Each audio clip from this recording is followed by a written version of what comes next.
Kita akan membaca buku yang ditulis oleh Yuval Noah Harari yang berjudul 21 Lesson for 21st Century, 21 adab untuk abad ke-21. 1. Kekecewaan. Akhir sejarah telah ditunda. Manusia berpikir dalam cerita ketimbang dalam fakta, angka, atau persamaan. Dan semakin sederhana ceritanya, semakin baik. Setiap orang, kelompok, dan bangsa memiliki dongeng dan mitos sendiri-sendiri. Namun, sepanjang abad ke-20, para elit global di New York, London, Berlin, dan Moskow telah merumuskan 3 kisah besar yang diklaim menjelaskan segala hal tentang masa lalu dan memprediksi masa depan seluruh dunia. Kisah fasis, kisah komunis, dan kisah liberal. Perang Dunia Kedua menghancurkan kisah fasis sejak akhir 1940-an hingga akhir 1980-an, dunia hanya menjadi medan pertempuran antara dua cerita, komunisme dan liberalisme. Kisah komunisme runtuh dan kisah liberal yang tersisa menjadi panduan dominan bagi masa lalu manusia dan panduan yang sangat diperlukan untuk masa depan dunia. Atau begitulah tampaknya bagi elit global itu. Kisah liberal merayakan nilai dan kekuatan kebebasan. Dikisahkan bahwa selama ribuan tahun manusia hidup di bawah rezim yang menindas dan yang membuat orang-orang hanya memiliki sedikit hak politik, peluang ekonomi atau kebebasan pribadi, dan juga sangat membatasi pergerakan individu-individu, ide-ide, dan barang-barang. Tetapi orang-orang berjuang untuk kebebasan mereka, dan selangkah demi selangkah kebebasan mulai berkembang. Rezim demokrat menggantikan kediktatoran brutal. Perusahaan bebas mengatasi pembatasan ekonomi. Orang-orang belajar berpikir untuk diri mereka sendiri dan mengikuti kata hati mereka. Alih-alih membabi buta dengan mentaati imam yang fanatik dan tradisi yang sempit.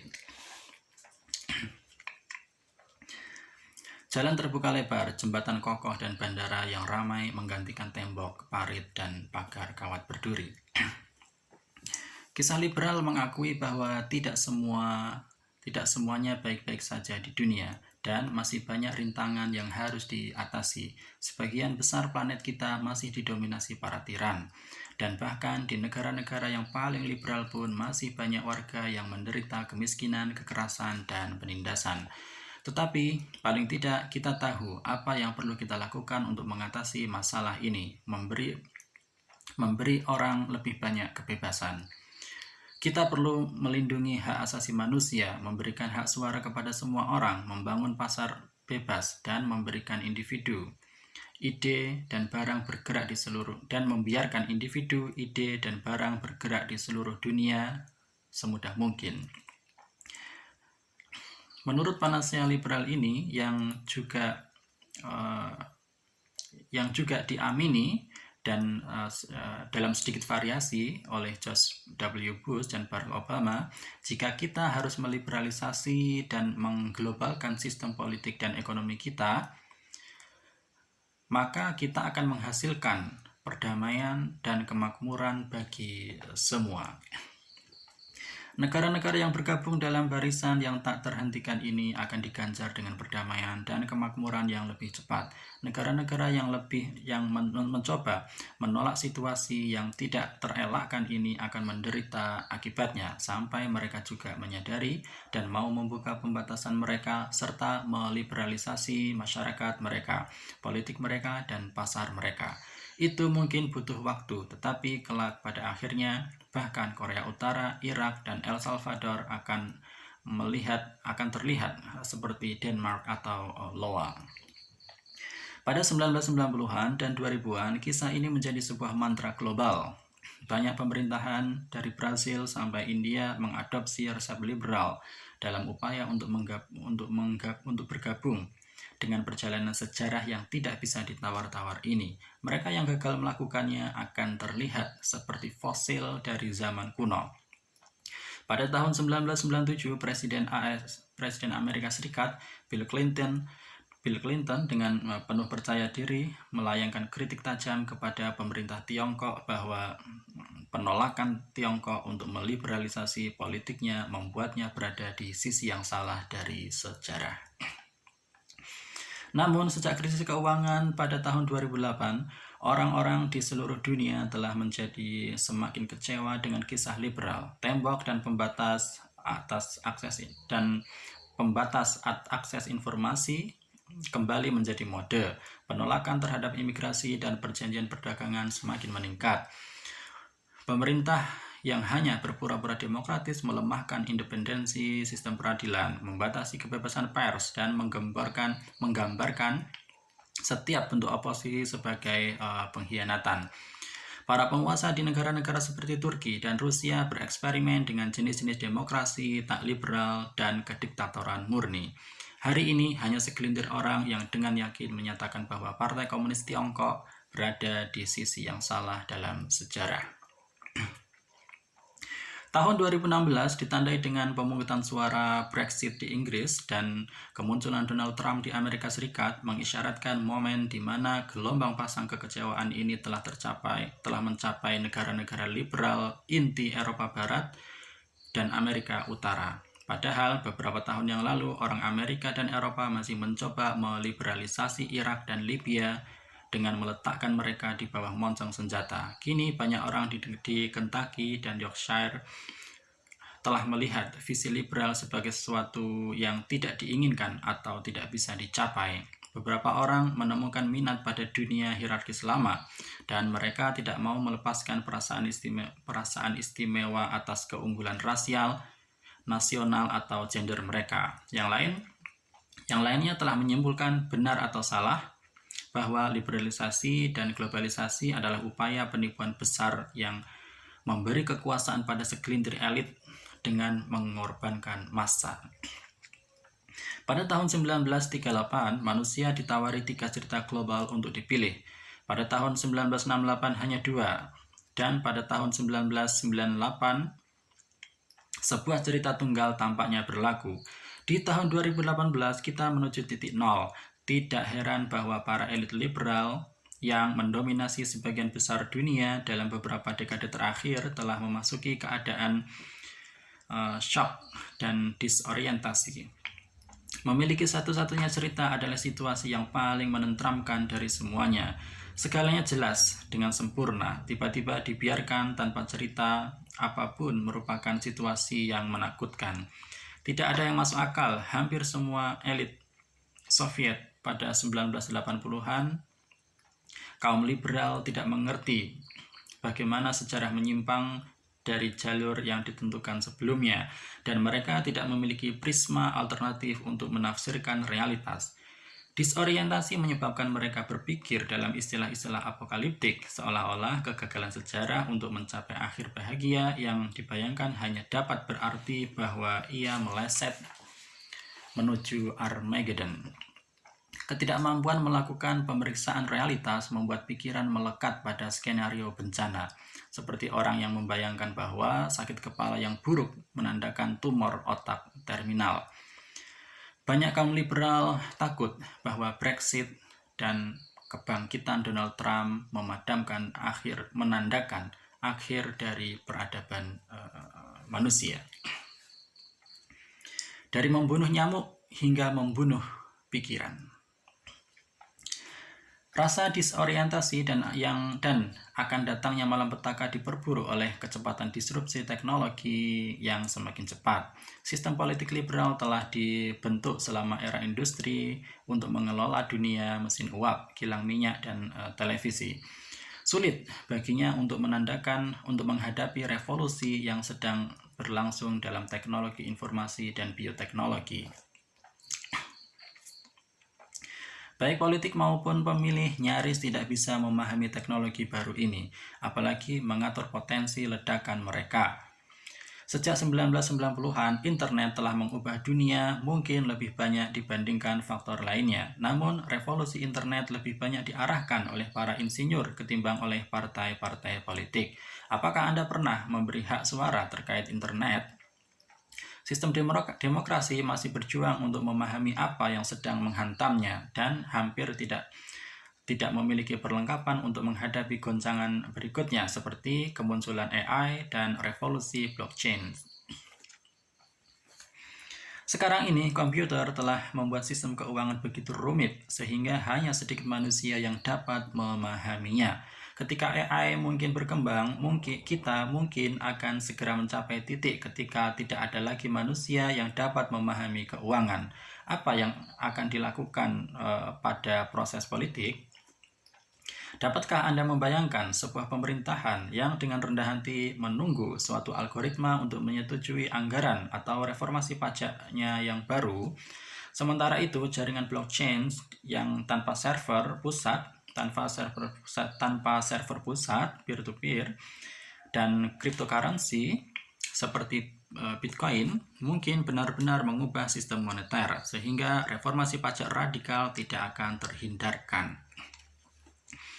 Misalnya, pajak dolar bisa saja menjadi mustahil atau tidak relevan, karena sebagian besar transaksi tidak akan melibatkan pertukaran mata uang nasional yang konvensional atau mata uang apapun sama sekali. Oleh karena itu, pemerintah mungkin perlu menciptakan sistem pajak yang sama sekali baru, mungkin pajak atas informasi, yang akan menjadi aset paling penting dalam perekonomian dan satu-satunya hal yang dipertukarkan dalam berbagai transaksi. Akankah sistem politik berhasil mengatasi krisis ini sebelum kehabisan uang? Yang lebih penting lagi, revolusi kembar dalam infoteknologi dan bioteknologi dapat merestrukturisasi bukan hanya ekonomi dan masyarakat, tetapi juga tubuh dan pikiran kita. Di masa lalu, kita, para manusia, telah belajar mengendalikan dunia di luar kita.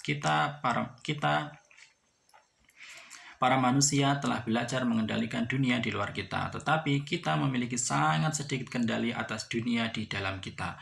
Kita tahu bagaimana membangun bendungan dan menghentikan aliran sungai, tetapi kita tidak tahu bagaimana menghentikan tubuh dari penuaan. Kita tahu bagaimana merancang sistem irigasi, tetapi kita tidak tahu bagaimana merancang otak. Jika nyamuk berdengung di telinga kita dan mengganggu tidur kita, kita tahu cara membunuh nyamuk itu. Tetapi jika suatu pikiran berdengung di dalam otak kita dan membuat kita terjaga di malam hari, kebanyakan dari kita tidak tahu cara membunuh pikiran itu.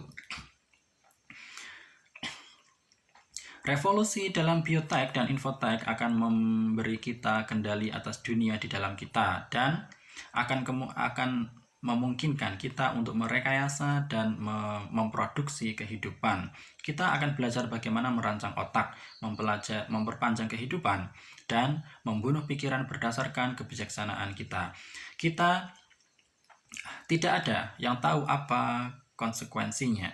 Manusia selalu lebih baik dalam menciptakan alat daripada menggunakannya dengan bijak. Lebih mudah memanipulasi sungai dengan membangun bendungan di atasnya daripada memprediksi semua konsekuensi rumit yang akan terjadi pada sistem ekologi yang lebih luas. Dengan cara yang sama, akan lebih mudah untuk mengarahkan aliran pikiran kita daripada untuk mengetahui apa konsekuensinya terhadap pikiran pribadi kita atau sistem sosial kita. Di masa lalu, kita telah memperoleh kekuatan untuk memanipulasi dunia di sekitar kita dan membentuk kembali seluruh planet. Tetapi karena kita tidak memahami kompleksitas ekologi global, perubahan yang kita lakukan secara tidak sengaja mengganggu seluruh sistem ekologi dan sekarang kita menghadapi keruntuhan ekologi. Di abad mendatang, biotek dan infotek akan memberi kita kekuatan untuk memanipulasi dunia di dalam kita dan membentuk kembali dari kita sendiri. Tetapi karena kita tidak memahami kompleksitas pikiran kita sendiri, perubahan yang akan kita buat dapat mengganggu sistem mental kita sedemikian rupa sehingga mungkin juga akan merusak pikiran kita. Revolusi dalam biotek dan infotek dibuat oleh para insinyur, pengusaha dan para ilmuwan hampir tidak menyadari implikasi politik dan dari keputusan mereka dan yang tentu saja tidak mewakili siapapun. Dapatkah parlemen dalam partai mengambil tindakan di kandang mereka sendiri? Saat ini tampaknya tidak demikian. Disrupsi teknologi bahkan bukan item utama dalam agenda politik. Jadi selama pemilihan Presiden Amerika Serikat tahun 2016, referensi utama untuk teknologi disruptif hanya berfokus pada skandal surel Hillary Clinton.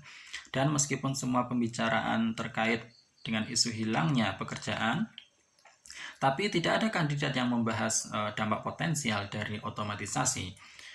Donald Trump memperingatkan para pemilih bahwa orang-orang Meksiko dan Tiongkok akan mengambil alih pekerjaan mereka dan bahwa mereka harus membangun tembok di perbatasan Meksiko. Dia tidak pernah memperingatkan pemilih bahwa algoritma akan mengambil alih pekerjaan mereka. Dia juga tidak menyarankan untuk membangun pelindung data di perbatasan dengan California. Ini mungkin salah satu alasan, meskipun bukan satu-satunya, mengapa bahkan para pemilih di jantung liberal wilayah barat kehilangan keyakinan pada kisah liberal dan proses demokrasi. Orang biasa pada umumnya mungkin tidak memahami kecerdasan artifisial dan bioteknologi, tetapi mereka dapat merasakan bahwa masa depan sedang melewati mereka.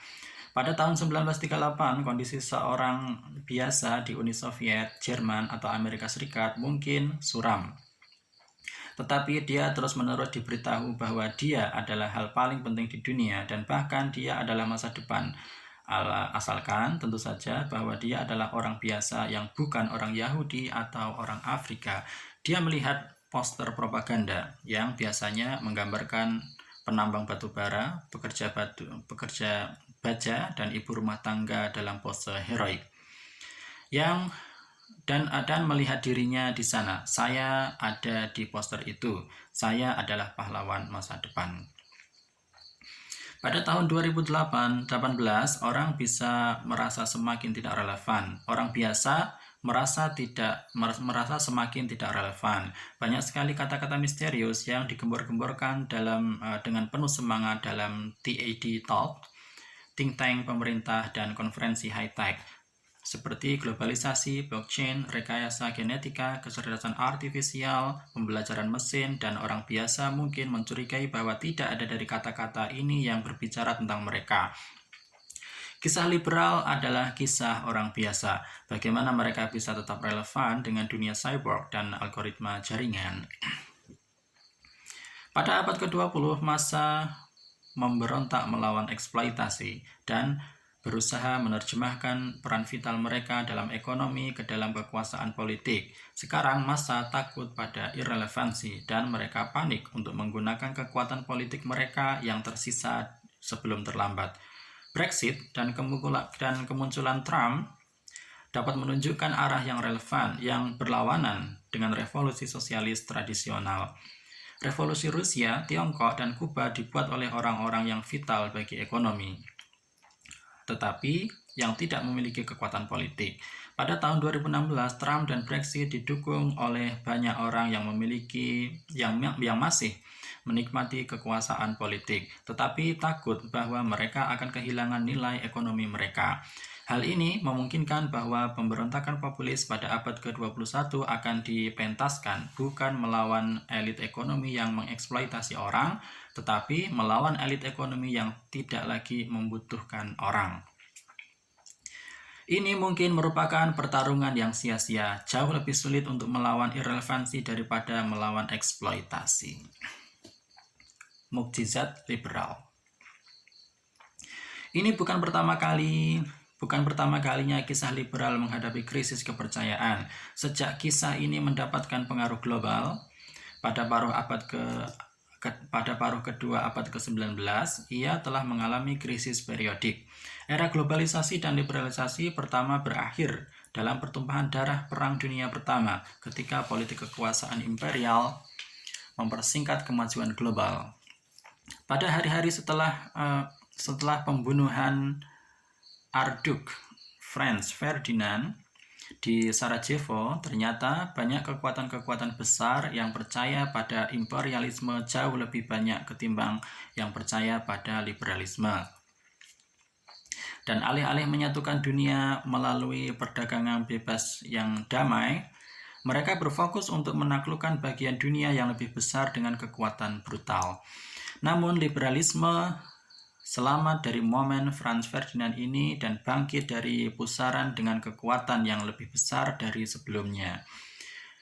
Menjanjikan bahwa ini adalah perang untuk mengakhiri semua perang. Diduga pembantaian yang belum pernah terjadi sebelumnya telah mengajari umat manusia harga yang mengerikan dari imperialisme.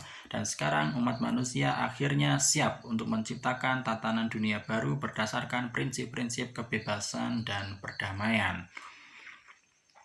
Lalu datanglah momen Hitler ketika pada 1930-an dan awal 1940-an fasisme tampak tidak bisa dilawan. Tapi hanya untuk sementara, kemenangan atas ancaman ini hanya mengantar ke ancaman yang berikutnya.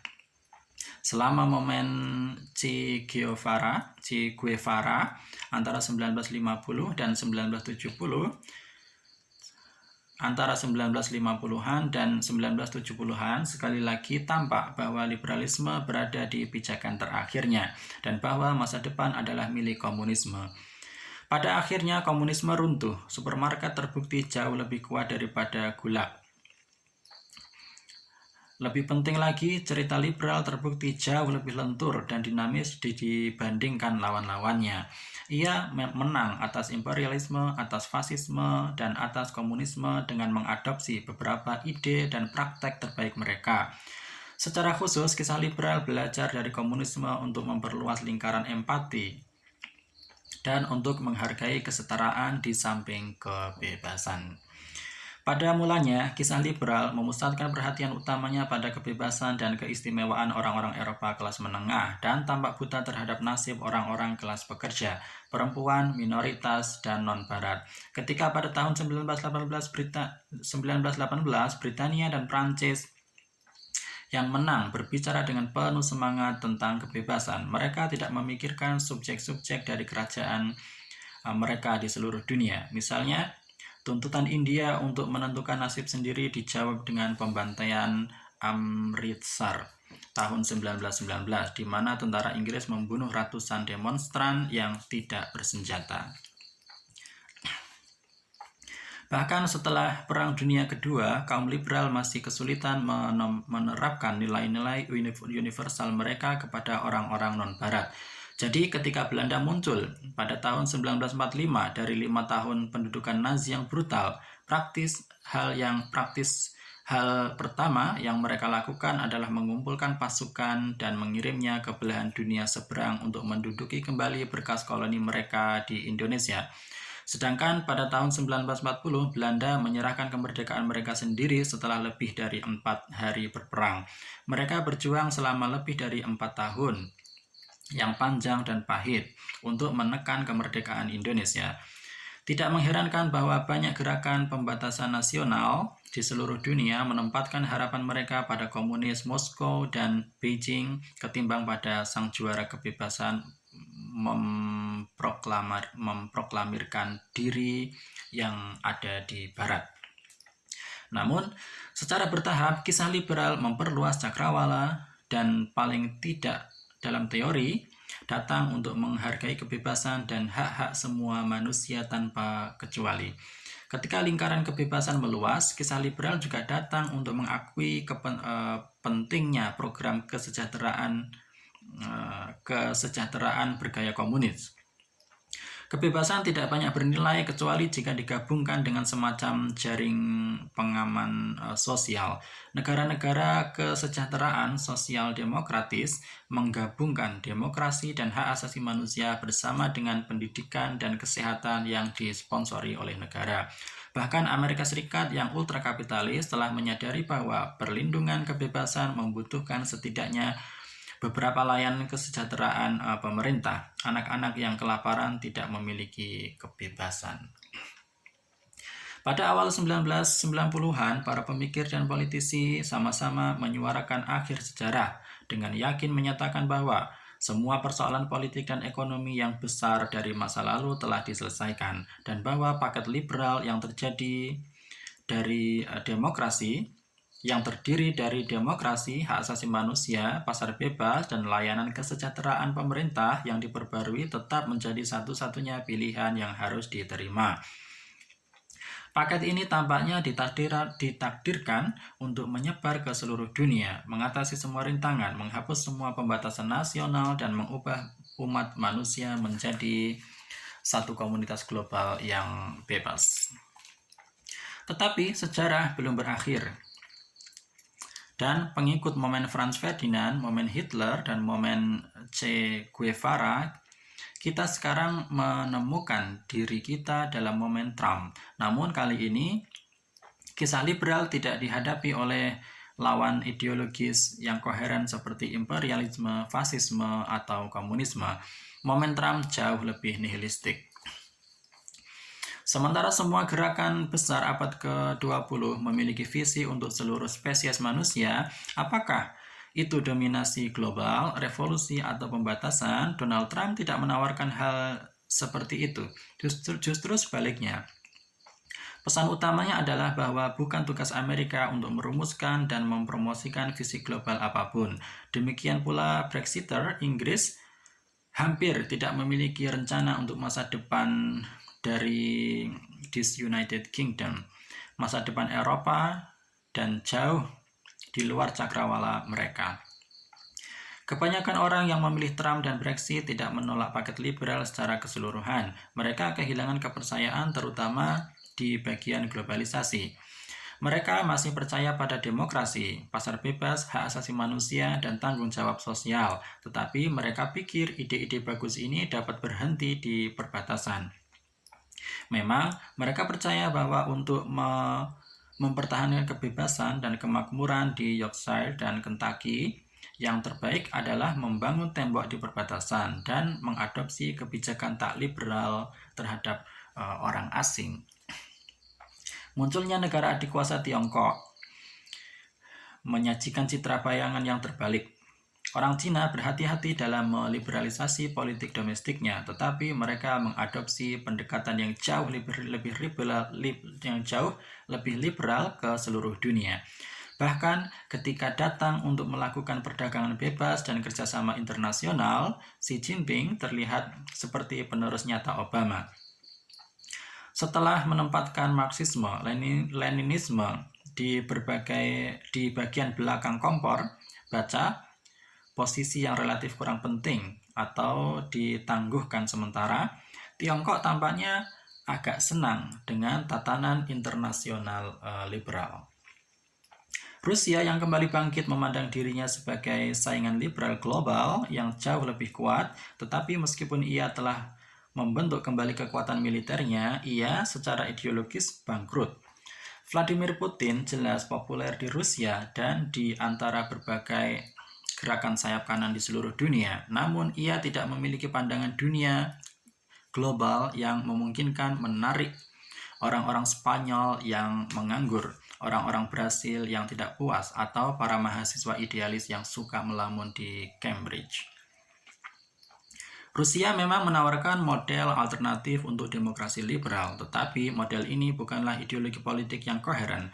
Sebaliknya, ini adalah praktek politik di mana sejumlah oligarki memonopoli sebagian besar kekayaan dan kekuasaan suatu negara, dan kemudian menggunakan kendali mereka atas media untuk menyembunyikan kegiatan mereka dan memperkuat kekuasaan mereka. Demokrasi didasarkan pada prinsip Abraham Lincoln bahwa Anda bisa menipu semua orang sementara waktu dan beberapa orang sepanjang waktu, tetapi Anda tidak bisa menipu semua orang sepanjang waktu. Jika suatu pemerintahan telah korup dan gagal untuk meningkatkan kehidupan masyarakat, cukup banyak warga yang akhirnya akan menyadari hal itu dan mengganti pemerintah itu. Tetapi kontrol pemerintah terhadap media merendahkan logika Lincoln bahwa karena mencegah warga untuk menyadari kebenaran. Melalui monopoli atas media, oligarki yang berkuasa dapat berulang kali melemparkan semua kegagalannya pada pihak lain dan mengalihkan perhatian orang pada ancaman eksternal baik nyata maupun hayalan. Ketika Anda hidup di bawah oligarki seperti itu, Selalu ada krisis atau hal lain yang lebih diprioritaskan daripada hal-hal membosankan seperti kesehatan dan polusi. Jika negara menghadapi invasi eksternal atau subversi jahat, siapa yang punya waktu untuk khawatir tentang rumah sakit yang penuh sesak dan sungai yang tercemar? Dengan menciptakan krisis yang tidak pernah berakhir, sebuah oligarki yang korup dapat memperpanjang kekuasaannya tanpa batas. Namun, meskipun bertahan dalam praktek, model oligarki ini tidak menarik bagi siapapun. Tidak seperti ideologi lain yang dengan bangga menjelaskan visi mereka, penguasa oligarki tidak bangga dengan praktek mereka, dan mereka cenderung menggunakan ideologi lain sebagai tabir persembunyian. Dengan demikian, Rusia berpura-pura menjadi demokrasi, dan kepemimpinannya menyatakan kesetiaan kepada nilai-nilai nasionalisme Rusia dan Kristen Ortodok daripada oligarki. Ekstremis sayap kanan di Prancis dan Inggris mungkin bergantung pada bantuan Rusia dan mengungkapkan kekaguman untuk Putin. Tapi meski begitu, para pemilih mereka tidak ingin tinggal di negara yang benar-benar menyalin model Rusia, sebuah negara dengan korupsi endemik, layanan yang malfungsi, tidak ada aturan hukum, dan angka ketidaksetaraan yang mengejutkan. Menurut beberapa ukuran, Rusia adalah salah satu negara paling tidak setara di dunia, dengan 87% kekayaan terkonsentrasi di tangan 10% orang terkaya. Berapa banyak pendukung kelas pekerja dari National Front yang ingin menyalin pola distribusi kekayaan seperti ini di Prancis? Manusia memilih dengan kaki mereka. Dalam perjalanan saya keliling dunia, saya telah bertemu banyak orang di banyak negara yang ingin bermigrasi ke Amerika Serikat, ke Jerman, ke Kanada, atau ke Australia. Saya telah bertemu dengan beberapa orang yang ingin pindah ke Tiongkok atau Jepang, tapi saya belum bertemu satu orang pun yang bermimpi pindah ke Rusia. Adapun Islam global, ia memikat terutama mereka yang lahir di pangkuannya. Meskipun mungkin menarik bagi beberapa orang di Suriah dan Irak, dan bahkan bagi pemuda Muslim yang diasingkan di Jerman dan Inggris, tapi sulit untuk melihat Yunani atau Afrika Selatan, belum lagi Kanada atau Korea Selatan, bergabung dengan kekhalifahan global sebagai obat untuk masalah mereka. Dalam hal ini juga orang memilih dengan kaki mereka. Untuk setiap pemuda Muslim dari Jerman yang melakukan perjalanan ke Timur Tengah untuk hidup di bawah teokrasi Muslim, mungkin 100 pemuda Timur Tengah akan suka melakukan perjalanan yang berlawanan dan memulai kehidupan baru bagi diri mereka sendiri di Jerman yang liberal. Ini mungkin mengisyaratkan bahwa krisis keyakinan saat ini kurang parah daripada pendahulunya. Setiap liberal yang terdorong putus asa oleh peristiwa-peristiwa dalam beberapa tahun terakhir seharusnya hanya mengingat kembali betapa banyak hal yang lebih buruk terlihat pada tahun 1918, 1938, atau 1968. Pada akhirnya, manusia tidak akan meninggalkan kisah liberal karena mereka tidak memiliki kisah alternatif apapun. Orang-orang dapat memberi sistem ini sebuah tendangan merah di perut karena sangat kecewa dan kesal. Tetapi karena tidak ada tempat lain untuk pergi, mereka akhirnya kembali. Atau orang-orang mungkin benar-benar menyerah untuk memiliki kisah global dalam bentuk apapun, dan sebaliknya mencari perlindungan pada kisah nasionalis dan agama-agama lokal.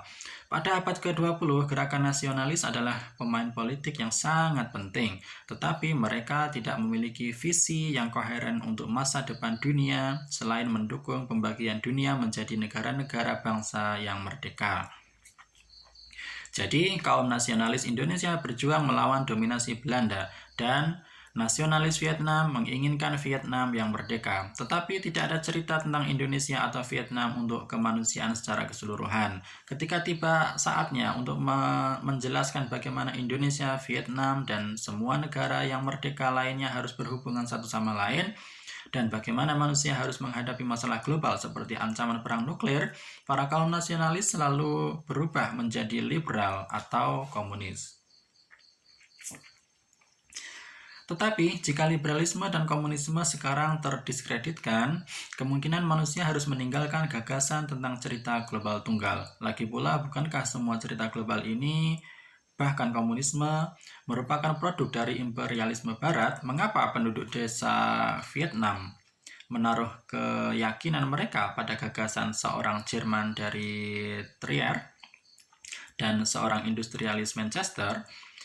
Mungkinkah setiap negara harus mengadopsi jalur idiosinkritik yang berbeda yang ditentukan oleh tradisi kuno masing-masing? Mungkinkah bahkan orang barat harus beristirahat dari mencoba untuk menjalankan dunia dan fokus pada urusan mereka sendiri untuk perubahan? Ini bisa dibilang merupakan apa yang sedang terjadi di seluruh dunia karena kekosongan yang ditinggalkan oleh runtuhnya liberalisme secara tentatif diisi oleh fantasi nostalgia tentang beberapa kejayaan lokal masa lalu. Donald Trump menggabungkan seruannya dengan isolasionisme Amerika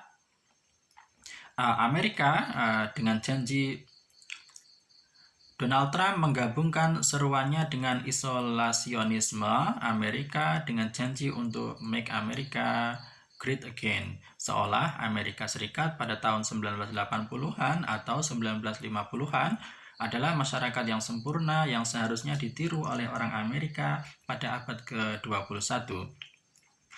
Kaum Brexiter bermimpi menjadikan Inggris sebagai kekuatan independen, seolah-olah Amerika masih hidup di zaman Ratu Victoria, dan seolah-olah isolasi yang indah merupakan kebijakan yang dapat dijalankan untuk era internet dan pemanasan global.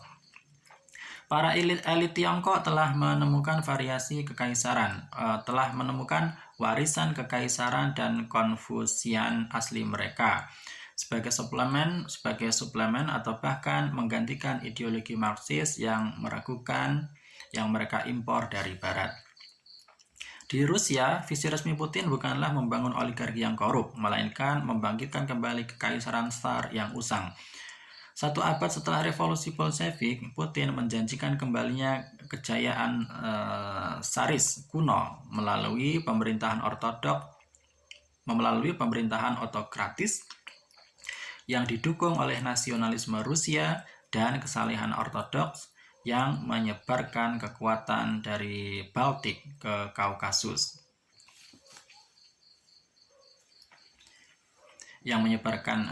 Kekuatannya dari Baltik ke Kaukasus.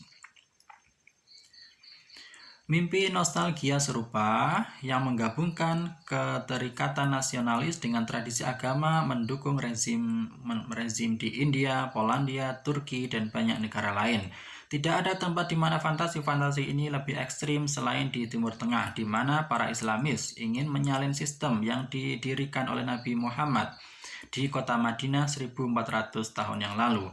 Sementara kaum fundamentalis Yahudi di Israel melampaui kaum Islamis dan bermimpi untuk mundur 2500 tahun ke zaman Alkitab. Para anggota koalisi pemerintah Israel yang berkuasa berbicara secara terbuka tentang harapan mereka untuk memperluas perbatasan Israel modern agar lebih cocok dengan Israel Alkitab untuk memulihkan hukum Alkitabiah dan bahkan membangun kembali kuil kuno Yahweh di Yerusalem di tempat Masjid Al-Aqsa berdiri. Elit liberal melihat dengan ngeri atas perkembangan ini dan berharap bahwa umat manusia akan kembali ke jalur liberal pada waktunya untuk menghindari bencana. Dalam pidato terakhirnya di PBB pada bulan September 2016, Presiden Obama memperingatkan para pendengarnya untuk tidak mundur ke dalam dunia yang terbagi secara tajam dan akhirnya dalam konflik. Di sepanjang garis usia bangsa dan suku dan ras dan agama. Sebaliknya, katanya, prinsip-prinsip pasar terbuka dan tata kelola yang akuntabel, demokrasi, dan hak asasi manusia adalah dan hukum internasional, tetapi menjadi landasan paling kuat bagi kemajuan manusia di abad ini.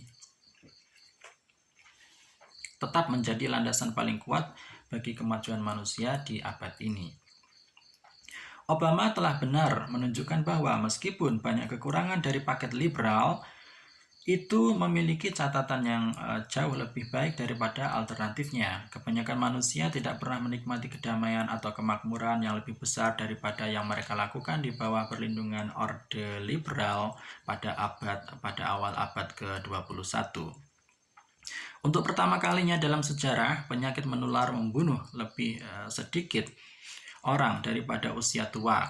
Kelaparan membunuh lebih sedikit orang daripada obesitas, dan kekerasan membunuh lebih sedikit orang daripada kecelakaan. Tetapi liberalisme tidak memiliki jawaban yang jelas terhadap masalah terbesar yang kita hadapi, keruntuhan ekologi dan disrupsi teknologi. Liberalisme secara tradisional bergantung pada pertumbuhan ekonomi untuk secara ajaib menyelesaikan konflik sosial dan politik yang sulit. Liberalisme mendamaikan proletariat dengan borjuis, orang beriman dengan ateis, penduduk asli dengan imigran, dan orang-orang Eropa dengan orang Asia, dengan menjanjikan setiap orang potongan kue yang lebih besar. Dengan kue yang terus berkembang itu mungkin, namun pertumbuhan ekonomi tidak akan menyelamatkan ekosistem global. Justru sebaliknya, itu adalah penyebab krisis ekologis. Dan pertumbuhan ekonomi tidak akan menyelesaikan disrupsi teknologi. Sebaliknya, itu didasarkan pada penemuan teknologi yang semakin mengganggu. Kisah liberal dan logika kapitalisme pasar bebas mendorong orang untuk memiliki harapan besar. Selama bagian akhir abad ke-20, setiap generasi, baik di Houston, Shanghai, Istanbul, atau Sao Paulo menikmati pendidikan yang lebih baik, perawatan kesehatan yang superior, dan penghasilan yang lebih besar daripada sebelumnya. Namun, dalam beberapa dekade mendatang, karena kombinasi disrupsi teknologi dan kehancuran ekologi, generasi yang lebih muda mungkin beruntung dengan jalan di tempat saja. Sebagai akibatnya, kita meninggalkan tugas bersama untuk menciptakan kisah yang diperbarui untuk dunia, sama seperti pergolakan revolusi industri yang melahirkan ideologi baru untuk abad ke-20. Maka revolusi dalam bioteknologi dan teknologi informasi yang akan datang memungkinkan akan membutuhkan visi baru yang segar. Dekade berikutnya mungkin ditandai oleh pencarian jiwa yang intens dan perumusan model sosial politik yang baru. Mungkinkah liberalisme mengubah dirinya lagi seperti yang terjadi di masa sesudah krisis tahun 1930-an dan 1960-an, lalu muncul dengan lebih memikat daripada sebelumnya? Bisakah agama tradisional dan nasionalisme memberikan jawaban yang membebaskan kaum liberal, dan bisakah mereka menggunakan kebijaksanaan kuno untuk membentuk pandangan dunia yang terbaru, atau jangan-jangan sudah tiba waktunya untuk bersih-bersih dari masa lalu dan menciptakan kisah yang benar-benar baru yang melampaui bukan hanya Tuhan dan bangsa lama, tetapi bahkan inti nilai-nilai modern, yakni kebebasan dan kesetaraan. Saat ini manusia jauh dari mencapai konsensus tentang pertanyaan-pertanyaan ini.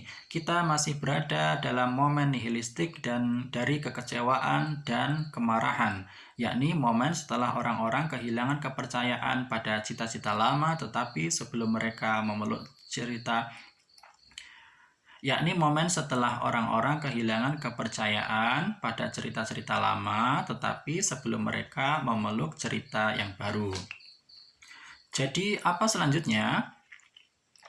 Langkah pertama adalah meruntuhkan ramalan kiamat dan beralih ke mode panik menuju kebingungan. Panik adalah bentuk kesombongan, itu berasal dari perasaan angkuh bahwa saya tahu persis bahwa dunia sedang menuju ke bawah, sedangkan kebingungan lebih rendah hati dan karena itu lebih jernih.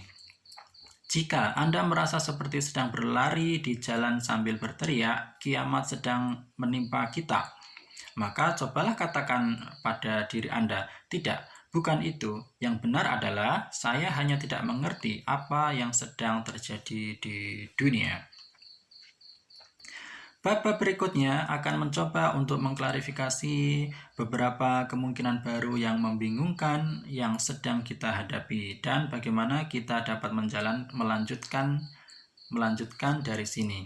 Tetapi sebelum menjelajahi solusi potensial untuk keadaan manusia, kita membutuhkan pemahaman yang lebih baik tentang pose dari tantangan teknologi. Revolusi dalam teknologi informasi dan bioteknologi masih dalam tahap awal dan masih bisa diperdebatkan sejauh mana mereka benar-benar bertanggung jawab atas krisis liberalisme saat ini. Sebagian besar orang di Birmingham, Istanbul, Santo Petersburg, dan Mumbai, jika memang ada, hanya samar-samar menyadari munculnya kecerdasan artifisial dan dampak potensialnya pada kehidupan